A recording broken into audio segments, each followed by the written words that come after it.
Good morning to all my dear students. मैं कमलेश व्यास, आपका हिंदी शिक्षक। प्रिय छात्रों, आज हम हिंदी बसंत से पाठ 19 आश्रम का अनुमानित व्यय एवं पाठ 20 विप्लव गायन नामक पाठ पढ़ेंगे। पाठ 19 आश्रम का अनुमानित व्यय महात्मा गांधी राष्ट्रपिता के जीवन चरित्र पर आधारित है। विप्लव गायन श्री बालकृष्ण शर्मा नवीन द्वारा रचित कविता के रूप में है। तो शुरू करते हैं आश्रम का अनुमानित व्यय। आरंभ में संस्था आश्रम में 40 लोग होंगे। कुछ समय में इस संख्या के 50 हो जाने की संभावना है। हर महीने औसतन 10 अतिथियों के आने की संभावना है। इनमें 3 या 5 सपरिवार होंगे। इनमें तो आप समझ रहे होंगे इसमें आश्रम में क्या क्या सामान चाहिए, क्या क्या होगा, इसी पर चर्चा है। तो दक्षिण अफ्रीका से गांधी जी के लौटकर अहमदाबाद में एक आश्रम की स्थापना की थी। इस पाठ में उसी आश्रम की व्यय के अनुमान का विवरण दिया गया है। आरंभ में आश्रम में रहने वाले व्यक्तियों की संख्या 40 से 50 और 10 अतिथियों जिनमें 3-4 परिवार सहित होंगे। आश्रम के मकान के लिए 50,000 का वर्ग फुट जमीन की जरूरत होगी। आश्रम में रहने वाले कमरों के अलावा 3 रसोई घर और 3000 पुस्तकों के रखने के लिए पुस्तकालय और अलमारियां चाहिए पड़ेंगी। खेती के लिए 5 एकड़ जमीन और इसके साथ साथ 30 लोगों के काम के लिए खेती, बढ़ई और मोची के औजार। इन औजारों का कुल खर्च 5,000 रुपये तथा रसोई के आवश्यक सामान का खर्च 150 रुपये तथा प्रति व्यक्ति मासिक खर्च 10 रुपये तय किए गए। सामान लाने व मेहमान के आने जाने के लिए बैलगाड़ी 50 व्यक्तियों का अनुमानित खाने का वार्षिक खर्च 6,000 रुपये तय हुआ। आश्रम में एक वर्ष में औसत 50 लोगों का 6,000 रुपये खर्च आएगा। उन्होंने कहा इसके लिए अहमदाबाद को ऊपर का खर्च उठाना चाहिए। उन्होंने कहा यदि ऐसा करने हेतु अहमदाबाद तैयार नहीं तो वे ऊपर के खर्च का इंतजाम कर सकते हैं। इस लेखा जोखा में गांधी जी ने लोहार, राजमिस्त्री और शिक्षण संबंधी खर्च शामिल नहीं किया था। उनका मानना था कि लोहार और राजमिस्त्री के औजारों की भी जरूरत होगी। दूसरे बहुत से औजार भी चाहिए, किंतु इस हिसाब से मैंने उनका खर्च और शिक्षण संबंधी सामान का खर्च शामिल नहीं किया है। शिक्षण के सामान में 5-6 देसी हथकरघों की आवश्यकता होगी। तो ये मोहनदास करमचंद गांधी जी द्वारा रचित पाठ है, जिसमें एक आश्रम में अनुमानित व्यय का खर्च जो होने वाला है उसकी चर्चा है। अब हम पाठ 20 विप्लव गायन का अध्ययन करने जा रहे हैं। कविता पढ़ने से पहले बालकृष्ण शर्मा नवीन जी का जीवन परिचय पर हम थोड़ी चर्चा करेंगे।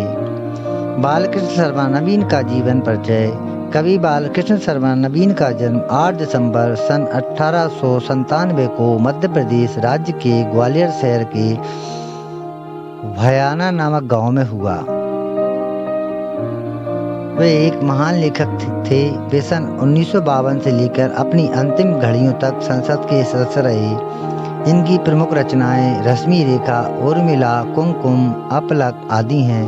साहित्य और शिक्षा के क्षेत्र में उनके अतुलनीय योगदान के लिए उन्हें सन 1960 में पद्म भूषण पुरस्कार से सम्मानित किया गया था।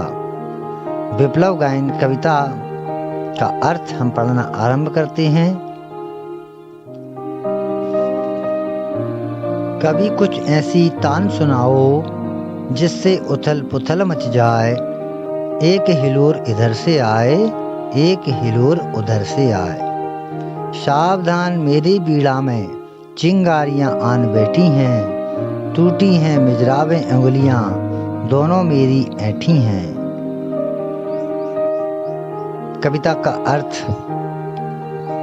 इन पंक्तियों में कवि एक ऐसा गाने की बात कर रहा है जो समाज में क्रांति पैदा करें और जिससे परिवर्तन की शुरुआत हो। अगली पंक्तियों में कवि लोगों को सावधान करते हुए कहते हैं कि मेरा यह गीत समाज में क्रांति की चिंगारियां पैदा कर सकता है, आपकी शांति भंग हो सकती है और इस क्रांति से आने वाले बदलाव आपको कष्ट दे सकते हैं। वो कहते हैं कि उनके इस गीत से समाज में कई बदलाव आए और वर्तमान व्यवस्था उलट पुलट हो सकती है। कंठ रुका है महानाश का, मारक गीत रुद्ध होता है, आग लगेगी क्षण में हत्तल में, अब क्षुब्ध युद्ध होता है। झाड़ और झंकार दग्ध हैं, इस ज्वलंत गायन के स्वर से रुद्ध गीत की कुद्ध तान है निकली मेरे अब अंतरतर से। कवि ने विप्लव गायन कविता की इन पंक्तियों में कहा है कि मेरे गीत से पैदा हुए हालातों की वजह से महाविनाश का गला रुंध गया है और उसने मृत्यु का गीत गाना रोक दिया है। असल में इन पंक्तियों में कवि कहना चाह रहे हैं कि जब भी समाज में बदलाव के लिए आवाज उठाई जाती है तो उसे दबाने की लाखों कोशिशें की जाती हैं, मगर क्रांति की आवाज ज्यादा समय तक दबाई जा सकती।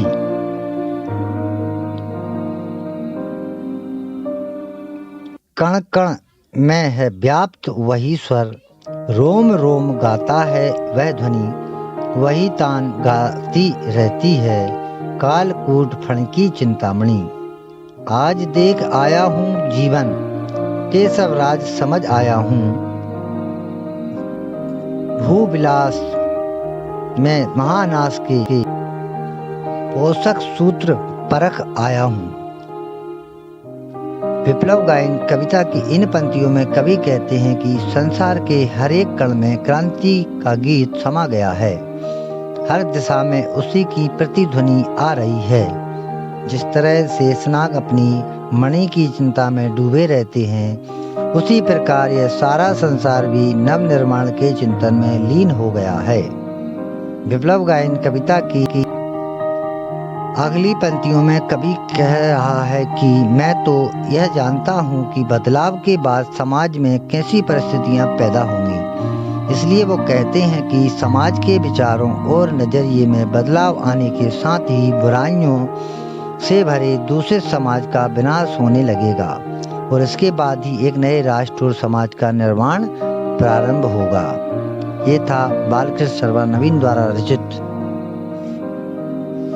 काव्य, जिसे बालकृष्ण सर्वर नवीन ने राष्ट्रीय भावना से प्रेरित होकर लिखा है। विप्लव गायन जड़ता के विरुद्ध, मूर्खता के विरुद्ध विकास एवं गतिशीलता की कविता है। विकास और गतिशीलता को अवरुद्ध करने वाली प्रवृत्ति से संघर्ष करके कवि नया सृजन करना चाहता है, इसलिए कवि विप्लव के माध्यम से परिवर्तन की हिलोल लाना चाहता है।